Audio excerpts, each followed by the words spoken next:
E aí, rapaziada, que é isso, hein? Que jogo foi esse? Minha nossa senhora, eu não torço pra nenhum dos dois clubes e eu quase morro de coração junto. Puta que pariu. Vamos lá, hein?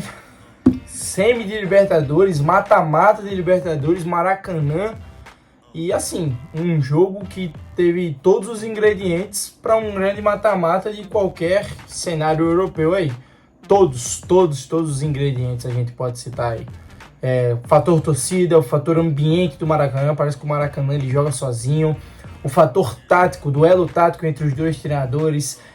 O fator que mudou completamente a partida, que foi a expulsão do Samuel Xavier, né? Porque o Fluminense, ao meu ver, se preparava para ser um Fluminense já do cotidiano, já do padrão. Um Fluminense que controla o jogo a partir da posse da bola e de manusear ela com mais paciência, e o Inter que tentaria agredir um Fluminense de maneira mais vertical.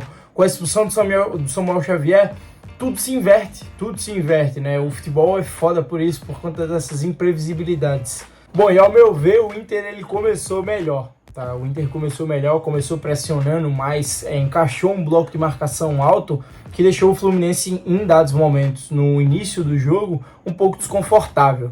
Na minha visão, o Inter foi melhor.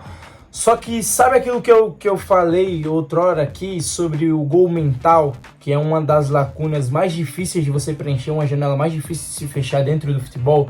Pois bem, o Fluminense ele conseguiu esse gol mental na melhor hora. Quando o Inter começava a crescer no jogo, aí vem o Fluminense e consegue abrir o placar com um Cano que só precisa de uma bola, impressionante. E é o gol do mental, o gol que vira tudo, o gol que dá um banho de água fria no Inter, e que mostra que no Maracanã o Fluminense deveria se impor mais, deveria se soltar mais, soltar as amarras, ficar mais leve.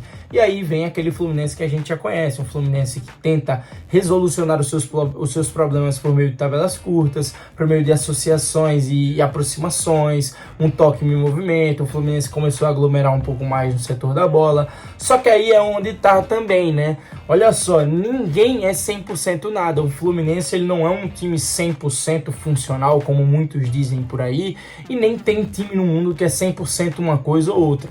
As equipes elas têm como se fosse um medidor, uma barrinha, né, um termômetro, que ora varia para um lado, ora varia para o outro. A gente viu nesse jogo do Fluminense, viu também, por exemplo, para citar aí, o jogo contra o Olímpia na fase passada, um Fluminense um pouco mais posicional, mais postado dentro do seu campo de ataque, respeitando um pouco mais as posições, com um pouco mais de amplitude dos seus pontas.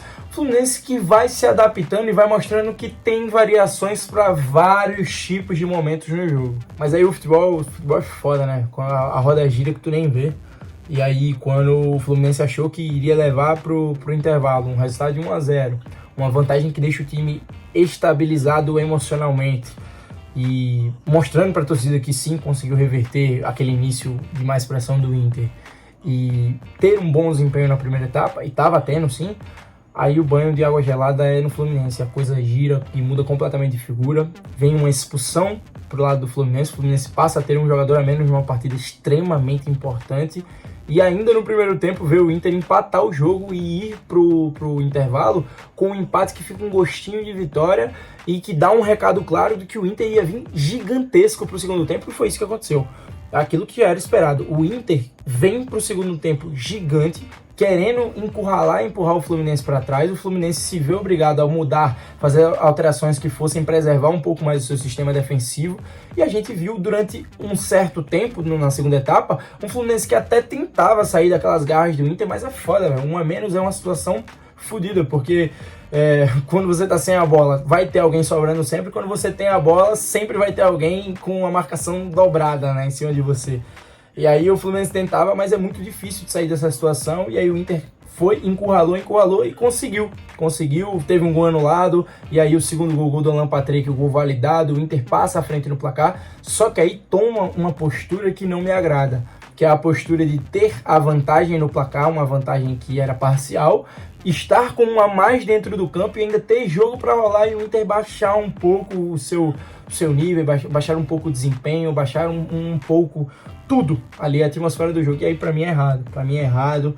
O Maracanã parece que ele joga sozinho, tem a mística, a torcida do Fluminense soube a hora de abraçar o time e abraçou no momento correto, tá? A torcida do Fluminense deu um show no Maracanã, abraçou no momento correto, os jogadores sentiram que era o momento de também tentar, independente de estar com um a mais, com um a menos, não importa, foda-se, o Fluminense tentou e teve coragem de ir pra dentro. Conseguiu o gol de empate e aí em dados momentos a gente parecia que estava vendo um Fluminense com um a mais dentro de campo ou então um jogo com uma igualdade dentro do campo do que de um Inter com superioridade. Eu acho que o Inter adotou a postura errada no momento errado. Poderia ter tentado um pouco mais, também não sei em que situação estavam as condições físicas do Internacional, mas não sei, fica aí essa minha crítica a uma mudança de postura no momento errado do Inter. Mas não deixa de ter sido um puta de um jogo e ainda bem que tem mais de 90 minutos desse jogaço pra gente acompanhar no jogo da volta lá no Beira-Rio. Cara, uma outra coisa que eu gostaria de mencionar sobre essa equipe do Fluminense, de reiterar, dar um pouco mais de atenção e observação, é a mecânica do movimento dos jogadores do Fluminense, como ela é bem executada nos momentos mais difíceis e que a equipe mais está sendo encurralada. O Fluminense ele é o exemplo perfeito daquela frase que diz que existe uma diferença de você estar sendo pressionado e você se sentir pressionado. O Fluminense ele é pressionado o tempo inteiro porque os adversários querem recuperar a bola do Fluminense, porque sabe que o Fluminense, com a posse da bola, é o protagonista da partida. Só que o Fluminense ele não se sente pressionado quase que em momento nenhum do jogo. São poucos momentos que você vê o Fluminense com uma certa afobação com a posse da bola. O Fluminense, em vários momentos, ele é pressionado até em zonas muito perigosas dentro do campo. E você vê os jogadores com extrema tranquilidade, a mecânica do movimento deles, o domínio orientado, o passe, a tabela, o drible curto para se livrar de 1, 2 marcadores em uma só jogada, de extrema categoria e de extrema facilidade e tranquilidade. Parece que o Fluminense está jogando sozinho, só tem jogador do Fluminense dentro do campo. E isso é muito mérito de treino, de repetição, né? De algo que os jogadores fazem o tempo inteiro com o Diniz, eu não tenho a menor dúvida. O que fica é um empate que para o Fluminense é um gosto de vitória por todo o contexto, mas o Inter vai jogar defendendo nos braços do seu povo, com o apoio da sua torcida, do mesmo jeito que a torcida do Fluminense fez uma baita festa aqui no Maracanã hoje, lá no Beira-Rio, sem dúvida nenhuma, a torcida do Inter vai preparar uma atmosfera para empurrar o time para a final. Depois de tanto tempo, o Inter voltar a disputar na final da Libertadores. Enfim, vamos ver no que dá, e é isso aí. Valeu, tamo junto.